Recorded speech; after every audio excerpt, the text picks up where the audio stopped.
എല്ലാ കൂട്ടുകാർക്കും എല്ലാ ഇൻവെസ്റ്റേഴ്സിനും എല്ലാ ട്രേഡേഴ്സിനും മറ്റൊരു വീഡിയോയിലേക്ക് ഹാർദവമായ സ്വാഗതം.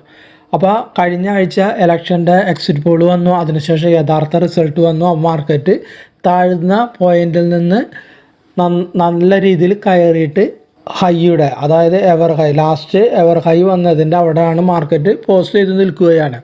അപ്പോൾ ഈ ഇലക്ഷൻ റിസൾട്ടിൻ്റെ ഫലമായിട്ട് ചന്ദ്രബാബു നായിഡുവിൻ്റെയും നിതീഷ് കുമാറിൻ്റെയും പിൻബലത്തിലാണ് ഈ സർക്കാർ നിലനിൽക്കുന്നത്.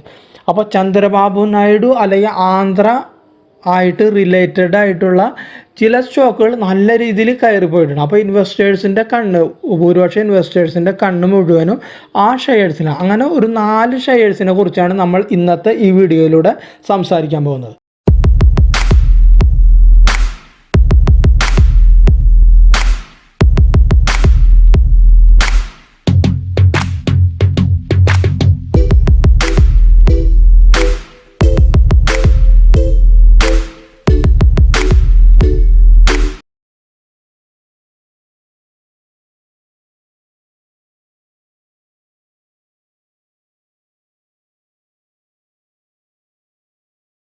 നമ്മൾ ആദ്യം നോക്കാൻ പോകുന്നത് ഹെറിറ്റേജ് ഫുഡ്സാണ്. നമുക്കറിയാം, ഹെറിറ്റേജ് ഫുഡ്സിൽ ചന്ദ്രബാബു നായിഡുവിൻ്റെ ഭാര്യയ്ക്ക് ഓഹരികൾ ഉള്ളതുകൊണ്ട് ഏകദേശം ഈ കഴിഞ്ഞ 5 ട്രേഡിംഗ് ദിവസം കൊണ്ട് ഏകദേശം 579 കോടി രൂപയാണ് അവർക്ക് അതിൽ നിന്ന് പ്രോഫിറ്റ് നേടാനായിട്ട്, അതായത് ഷെയർ ഉയർന്നതുകൊണ്ട്. അപ്പോൾ ചന്ദ്രബാബു നായിഡുവിൻ്റെയും അവരുടെ കുടുംബത്തിൻ്റെയും ആസ്തി നല്ല രീതിയിൽ ഉയർന്നിട്ടുണ്ട്. നമുക്കിവിടെ കാണുന്നതാണ്, നമ്മൾ കാണുന്ന വാർത്തയാണ് ഇത്. ഏകദേശം TDP നല്ല മിന്നും വിജയമാണ് കാഴ്ചവെച്ചത്. അതായത് 17 സീറ്റ് മത്സരിച്ചത് 16 സീറ്റും അവർ വിജയിച്ചു. ഈ കമ്പനി ഏകദേശം 1992 സ്ഥാപിതമായത് ഈ കമ്പനി. അപ്പോൾ ഈ കമ്പനിക്ക് ഏകദേശം ആന്ധ്രാപ്രദേശ്, തെലുങ്കാന, മഹാരാഷ്ട്ര, ഡൽഹി, ഹരിയാന എന്നീ സംസ്ഥാനങ്ങളിൽ പാലുൽപ്പന്നങ്ങളും വിതരണമാണ്. ഹെറിറ്റേജ് ഫുഡ്സ് എന്ന കമ്പനിയുടെ വീക്കിലി ചാർട്ട് വ്യൂ ആണ് നമ്മൾ ഇപ്പോൾ കാണുന്നത്. ഏകദേശം വീക്കിലി ചാർട്ട് വ്യൂ നമ്മൾ നോക്കി കഴിഞ്ഞാൽ 300-ൽ നിന്നാണ് ഏകദേശം ഇത്രയും അത് കയറി. ഏകദേശം 661 രൂപ, ഏകദേശം 100% കൂടുതൽ ഈ കുറഞ്ഞ ടൈമിനുള്ളിൽ കയറിയത്. കുറഞ്ഞ ടൈമിനുള്ളിൽ ഏകദേശം 100% കൂടുതൽ കയറിയിട്ടുണ്ട്. അപ്പോൾ ഇത് ഒരു ഓടിക്കൊണ്ടിരിക്കുന്ന ഒരു ട്രെയിനാണിത്. അപ്പോൾ ഇതിലേക്ക് നമ്മളിപ്പോൾ ഓടിച്ചാടി കയറേണ്ട കാര്യം ഇല്ല. കാരണം ഇത് വെയിറ്റ് ചെയ്യുക. നമ്മൾ എപ്പോഴും ഷെയർ മാർക്കറ്റ് വേണം, ക്ഷമയാണ് നമുക്ക് വേണ്ടത്. ഉയരങ്ങളിൽ എത്താനായി ക്ഷമയുടെ വേണം. അപ്പോൾ ഇത് ഇത്രയും കയറിക്കൊണ്ട് ഇതിനെക്കുറിച്ചുള്ള ന്യൂസുകൾ ഇനി വന്നുകൊണ്ടേ ഇരിക്കും. അടുത്ത ബിസിനസ് മാഗസിനുകളിലും അല്ലെങ്കിൽ നിങ്ങളുടെ വാട്സപ്പ് ഗ്രൂപ്പുകളിലോ അല്ലെങ്കിൽ ടെലഗ്രാം ഗ്രൂപ്പുകളിൽ ഇതിനെക്കുറിച്ച് ന്യൂസുകൾ വന്നുകൊണ്ടിരിക്കും. പക്ഷേ ഇത്രയും കയറി നിൽക്കുന്നത് കൊണ്ട് ഇതിൽ ഒരു ചെറിയ കറക്ഷന് സാധ്യതയുണ്ട്. അപ്പോൾ അത് നമ്മൾ ഇൻവെസ്റ്റേഴ്സ് എപ്പോഴും കാണണം, മനസ്സിലാവും. അല്ലെങ്കിൽ ഇത് കയറണമെങ്കിൽ ഇത് കയറിപ്പോക്കോട്ടെ. നമുക്കൊരു ഷെയർ കയറിപ്പോയെന്ന് വെച്ചാൽ നമ്മളെ കയ്യിൽ നിന്ന് മിസ്സായി പോയെന്ന് വെച്ചാൽ നമുക്കൊന്നും സംഭവിക്കാൻ പോകുന്നില്ല. അടുത്ത ഷെയറേഴ്സ് നമുക്ക് വരും. അപ്പോൾ ഇത് ഇത്രയും, പക്ഷേ ഇത് വാച്ച് ലിസ്റ്റിൽ നമ്മൾ ഇടുക. ഇത് നമുക്ക് നല്ല ഒരു ഓപ്പർച്യൂണിറ്റി വരുമ്പോൾ മാത്രം ഇതിൽ ഇൻവെസ്റ്റ് ചെയ്യുക. അപ്പോൾ ഇത് ഇത്രയും കയറിയതുകൊണ്ട് ഇതിലൊരു നിക്ഷേപ അഭികാമ്യമല്ല എന്നാണ് എൻ്റെ ഒരു വിനീതമായ അഭ്യർത്ഥന. അത് ഒന്നാമത്തെ പോയിന്റ്. ഇനി നമുക്കറിയാം, മന്ത്രിസഭ ഒക്കെ രൂപീകരിച്ചു കഴിഞ്ഞു. ഇനി ഇവർ തമ്മിൽ, അതായത് ചന്ദ്രബാബു നായിഡുവും നിതീഷ് കുമാറും ആണെന്ന് പറഞ്ഞല്ലോ മന്ത്രി. അപ്പോൾ ഇവരുടെ പിന്തുണ ഇല്ലെങ്കിൽ മന്ത്രിസഭയ്ക്ക് ഇളക്കങ്ങൾ സംഭവിക്കും. അപ്പോൾ ഇവർ തമ്മിൽ ഇനി ഭാവിയിൽ, അതായത് പറയാൻ പറ്റില്ല, അതൊക്കെ ഭാവിയിൽ നടക്കുന്നില്ല. അങ്ങനെ സംഭവിക്കുമോ ഇല്ലയോ എന്ന് പറയാൻ പറ്റില്ല. അപ്പോൾ സംഭവിച്ചു കഴിഞ്ഞാൽ അത് മാർക്കറ്റ് ഡേഞ്ചറാണ്. അതായത് ഇവർ തമ്മിലുള്ള എന്തെങ്കിലും ഭരണപരമായിട്ടുള്ള അല്ലെങ്കിൽ എന്തെങ്കിലും കാരണം കൊണ്ട് ഇവർ പിന്തുണ പിൻവലിച്ചിട്ടുണ്ടെങ്കിൽ ഇതുപോലുള്ള ഷെയർസിനും നമ്മുടെ മാർക്കറ്റിലും നല്ല ഇടിവ് വരാനായിട്ട് സാധിക്കുന്നു. അപ്പോൾ അങ്ങനത്തെ റിസ്ക്കും കൂടി ഇതിലുണ്ടെന്ന് ബഹുമാനപ്പെട്ട ഇൻവെസ്റ്റേഴ്സ് മനസ്സിലാക്കണം. ഒരു ഇൻവെസ്റ്റ്മെൻറ്റിന് നമ്മൾ തിരഞ്ഞെടുക്കുക, അതിൽ 2 വശമുണ്ട്. ലാഭവും വരാം, നഷ്ടവും വരാം. അപ്പോൾ നഷ്ടം എവിടെ വരെ വരാം, അല്ലെങ്കിൽ എന്തുകൊണ്ട് നഷ്ടം വരാം എന്നുള്ളതിനെക്കുറിച്ചുള്ള 2 വശങ്ങളും നമ്മൾ ചിന്തിച്ച് മനസ്സിലാക്കിയിട്ട് വേണം ഇൻവെസ്റ്റ് ചെയ്യാൻ. അപ്പോൾ ഒരു 5 വർഷത്തേക്ക് കുഴപ്പമില്ലാതെ ഈ സർക്കാർ പോകുന്നുണ്ടെങ്കിൽ നമ്മുടെ മാർക്കറ്റ് നല്ല രീതിയിൽ ഉയരും, ഇതുപോലെയുള്ള ഷെയർസും ഉയരും. പക്ഷേ ഭൂരിപക്ഷം ഇല്ല എന്നുള്ളത് ഒരു നെഗറ്റീവ് ഘടകമാണ്. അപ്പോൾ അവിടെ എന്തെങ്കിലും പ്രോബ്ലം വന്നിട്ടുണ്ടെങ്കിൽ മാർക്കറ്റ് ഇനി നല്ലപോലെ ഇടിവുകൾ സംഭവിക്കാം. അപ്പോൾ അതും നമ്മൾ മനസ്സിലാക്കുക. അങ്ങനത്തെ ഒരു റിസ്ക് ഫാക്ടർ ഇതിലുണ്ട്. അപ്പോൾ ഈ ഷെയർ തൽക്കാലം നമ്മൾ ഹോൾഡിങ്ങിൽ വെക്കുക. ഇപ്പോൾ ഇൻവെസ്റ്റ് ചെയ്യേണ്ട ഒരു അഭികാമ്യമല്ല എന്നാണ് എൻ്റെ അഭിപ്രായം. കാരണം 100%, അതായത് കുറഞ്ഞ ടൈമിനുള്ളിൽ കണ്ട വളരെ കുറച്ച് ക്യാൻഡിൽസിനുള്ളിലാണ് ഇത്രയും കയറി നിൽക്കുന്നത്. അപ്പോൾ അവിടെ റിസ്ക് ഫാക്ടർ ഉണ്ട്. അപ്പോൾ വെയിറ്റ് ആൻഡ് വാച്ച്.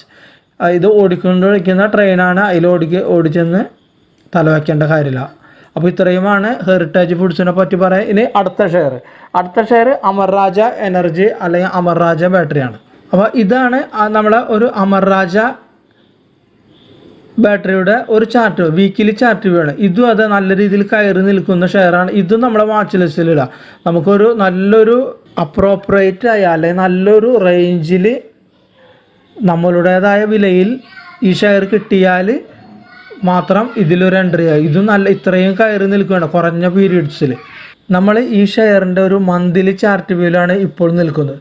ഈ മന്ത്ലി ചാർട്ട് വ്യൂവിൽ നമ്മൾ നോക്കിയാൽ കാണാം ഏകദേശം ഈ റേഞ്ചാണ് ഇതിൻ്റെ ഒരു റെസിസ്റ്റൻസ് സോണായിരുന്നു. മന്ത്ലി ചാർട്ട് വ്യൂ നോക്കുമ്പോൾ നമുക്ക് ഇവിടെ വരച്ചു കണ്ട ഈ റേഞ്ചാണ് ഏകദേശം ഇതിൻ്റെ ഒരു റെസിസ്റ്റൻസ് സോണായിരുന്നു. കണ്ട 3 പ്രാവശ്യം ഇവിടെ ടച്ച് ചെയ്തിട്ടുണ്ട്. ഇവിടെ ഒന്ന് ടച്ച്, ഇവിടെ ടച്ച് ചെയ്ത്, ഇവിടെ ടച്ച് ചെയ്ത്. അപ്പോൾ അതിന് ശേഷമാണ് ഇവിടെ നല്ല രീതിയിലൊരു ഗ്രീൻ ക്യാൻഡിൽ പോയത്.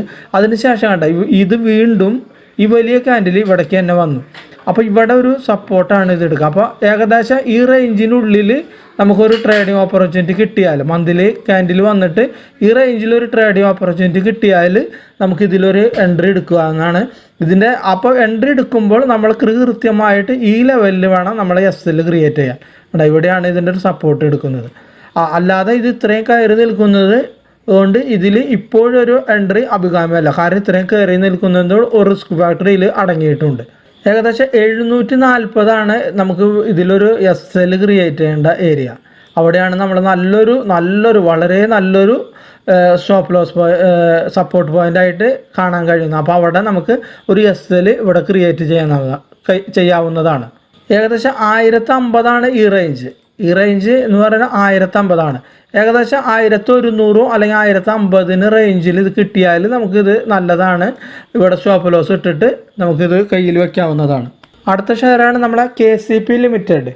KCP ലിമിറ്റഡിൻ്റെ വീക്കിലി ചാർട്ട് വ്യൂ ആണ് ഇവിടെ കാണുന്നത്. നമുക്കറിയാം വീക്കിലി ചാർട്ട് വ്യൂ നല്ല രീതിയിൽ കയറി പോയിട്ടുണ്ട്. ഇവിടെ ഒരു കൺസോളിഡേഷൻ റേഞ്ചും ഇവിടെ നമ്മൾ ക്രിയേറ്റ് ചെയ്തിട്ടുണ്ട്. അതിനുശേഷമാണ് കയറിപ്പോയത്. ഏകദേശം വീക്കിലി ചാർട്ടോട് ഏകദേശം ഒരു 210-220 റേഞ്ചിൽ ഇത് വന്ന് ഇത്രയും കയറി നിൽക്കുന്നത് കൊണ്ട് ഇതിലിപ്പോൾ നമുക്കൊരു ഇൻവെസ്റ്റ്മെൻറ്റ് അഭികാമ്യമല്ല. അപ്പോൾ അതുകൊണ്ട് ഏകദേശം 210 അല്ലെങ്കിൽ 220 റേഞ്ചിൽ കിട്ടിക്കഴിഞ്ഞാൽ, ആ റേഞ്ചിൽ വന്നു കഴിഞ്ഞാൽ നമുക്കിതൊരു ബയോ ഓപ്പർച്യൂണിറ്റി ആയിട്ട് പരിഗണിക്കാവുന്നതാണ്. 210-220. കാരണം ഇവിടെ ചിലപ്പോൾ റീടെസ്റ്റിന് ഇത് വന്നുകൂടാ എന്നില്ല. നമുക്ക് കൃത്യമായിട്ട് ഈ റേഞ്ചാണ് നമ്മളെ എസ് വെക്കേണ്ടത്. അതായത് 150 നമുക്ക് നല്ലൊരു സപ്പോർട്ടായിട്ട് ഇതിൽ കാണാൻ കഴിയുന്നത്. കണ്ട ഈ റേഞ്ച് നല്ല സപ്പോർട്ടായിട്ട് ഇതിൽ കാണാനായിട്ട് വീക്കിലി ചാർട്ടാണ് പ്രത്യേകം ശ്രദ്ധിക്കണം. അപ്പോൾ 150 സപ്പോർട്ട് ഉള്ളത് കൊണ്ട് ഇവിടെ നമുക്കൊരു എസ് ക്രിയേറ്റ് ചെയ്തുകൊണ്ട് 210-220 വരുമ്പോൾ നമുക്കിത് ബൈ ചെയ്തിട്ട് കയ്യിൽ വെക്കാവുന്നതാണ്. ബൈ ചെയ്യുക എന്ന് പറഞ്ഞാൽ ഇതൊരു ബൈ സെൽ റെക്കമെൻഡേഷൻ അല്ല. ഈ 4 ഷെയർസോ ഇത് പൊളിറ്റിക്കൽ ന്യൂസുകൾ, അതല്ലെങ്കിൽ ഇതിൻ്റെ ടെക്നിക്കൽ വ്യൂ, ഇതെല്ലാം വെച്ചുകൊണ്ട് ഒരു സ്റ്റഡി പർപ്പസിന് വേണ്ടി ഈ റേഞ്ച് വന്നു കഴിഞ്ഞാൽ ഇത് മിക്കവാറും കയറും എന്നുള്ള ഒരു സ്റ്റഡി പർപ്പസിന് വേണ്ടിയുള്ള ഒരു എഡ്യൂക്കേഷൻ വീഡിയോ ആയിട്ട് മാത്രമേ ഇതിനെ കാണുക. അല്ലാണ്ട് ഇത് ബൈ സെൽ റെക്കമെൻഡേഷൻ ആയിട്ട് നിങ്ങൾ ഒരിക്കലും ഇതിനെ കാണരുത്. അത് നിങ്ങളോട് പ്രത്യേകമായിട്ട് അഭ്യർത്ഥിക്കുകയാണ്. നമ്മുടെ അടുത്ത ഷെയറാണ് ആന്ധ്ര ഷുഗറിൻ്റെ വീക്കിലി ചാർട്ട് വ്യൂ ആണ് നമ്മളിപ്പോൾ കാണുന്നത്. വീക്കിലി ചാർട്ട് വ്യൂവിൽ നമ്മൾ നോക്കിയാൽ നമുക്ക് കൃത്യമായിട്ട് കാണാൻ കഴിയുന്ന ചില വസ്തുതകൾ ഉണ്ട്. അത് നമുക്കൊന്ന് പരിശോധിക്കാം ടെക്നിക്കൽ വ്യൂ വെച്ചിട്ട്. അപ്പോൾ ഈ ഷെയറിൻ്റെ ഒന്ന് പിന്നിലേക്ക് പോയി നോക്കാം. നമുക്ക് പിന്നിലേക്ക് പോകുമ്പോൾ ഇവിടെ നമ്മൾ നോക്കിയാൽ കാണാം കൃത്യമായ ഒരു റെസിസ്റ്റൻസ് ഏരിയ ഉണ്ടായിരുന്നു. കണ്ട ഇവിടെ റെസിസ്റ്റൻസ് ഏരിയ, ആ റെസിസ്റ്റൻസ് ഏരിയ ഒന്ന് ബ്രേക്ക് ചെയ്തു. ഇവിടെ ഒരു കൺസോളിഡേഷൻ റേഞ്ച് ഉണ്ടാക്കിയതിന് ശേഷം വലിയൊരു ഗ്രീൻ ക്യാൻഡിലോട് ഇത് കയറിപ്പോയി. ഇതാണ് ഇതിൻ്റെ പിന്നിലേക്കുള്ള വ്യൂ നമുക്ക് നോക്കുമ്പോൾ കാണാൻ കഴിയുന്നത്. അതിനുശേഷം ഇപ്പോൾ നോക്കുമ്പോൾ നമുക്കറിയാം ഒരു ഡൗൺ ട്രെൻഡിലാണ് ട്രേഡ് ചെയ്തുകൊണ്ടിരിക്കുന്നത്. അപ്പോൾ ആ ഡൗൺ ട്രെൻഡിലാവുമ്പോൾ ഇവിടെ 2 പ്രാവശ്യം നമുക്ക് നോക്കിയാൽ കണ്ട ഇവിടെ 2 പ്രാവശ്യം ഏകദേശം 90-92 ഏരിയയിൽ 2 പ്രാവശ്യം ടച്ച് ചെയ്തിട്ടുണ്ട്. ഇവിടെ ഇവിടെ 2 പ്രാവശ്യം ടച്ച് ചെയ്ത്. എന്തുകൊണ്ടാണ് ഇവിടെ ഈ റേഞ്ചിൻ്റെ പ്രത്യേകത എന്ന് വെച്ചാൽ ഇത് നമുക്കൊന്ന് നീട്ടി വരച്ച് നോക്കിയാലാണ് അതിൻ്റെ ഒരു ഭംഗി കാണാൻ പറ്റുക. ഇവിടെ ഈ 90, 95 ആ റേഞ്ചിൽ നമുക്ക് ഇവിടെ നീട്ടി വരാണ്ട. അത് നീട്ടി വരച്ച് കഴിഞ്ഞാൽ ഇവിടെ എന്താണ് കാണാൻ പറ്റുന്നത് നമുക്ക്? ഇവിടെ ഒരു കൺസോളിഡേഷൻ, ചെറിയ ടൈമിൽ കൺസോളിഡേഷൻ റേഞ്ച് ഉണ്ടായിരുന്നു കേട്ടോ. അത് ബ്രേക്ക് ചെയ്ത് കയറിപ്പോയത് ആ റേഞ്ച് ഇവിടെ സപ്പോർട്ടായിട്ട് എടുത്തിട്ടുണ്ട്.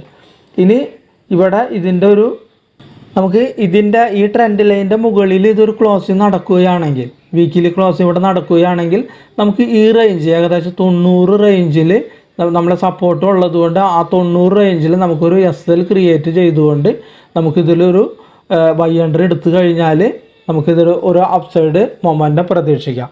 അപ്പോൾ ഇത്രയുമാണ് ഈ 4 ഷെയർസിനെ കുറിച്ച് പറയാനുള്ള കാര്യങ്ങൾ. അപ്പോൾ ആദ്യമേ പറഞ്ഞത് ഒന്നും കൂടി പറയുകയാണ്. അതായത് ഇതൊരു ന്യൂസ് ബേസ്ഡ് ആയിട്ട് ഇത്രയും കയറി നിൽക്കുകയാണ് ചില ഷെയർസ്.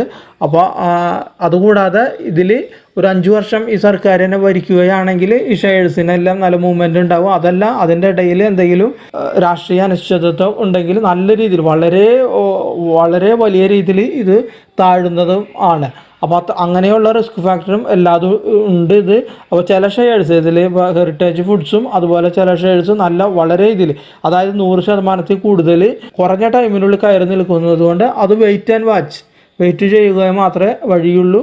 നമ്മളുടെ നല്ലൊരു റേഞ്ചിന് അത് ബൈ വന്നെങ്കിൽ മാത്രമേ ബൈ ചെയ്താൽ മാത്രം മതി.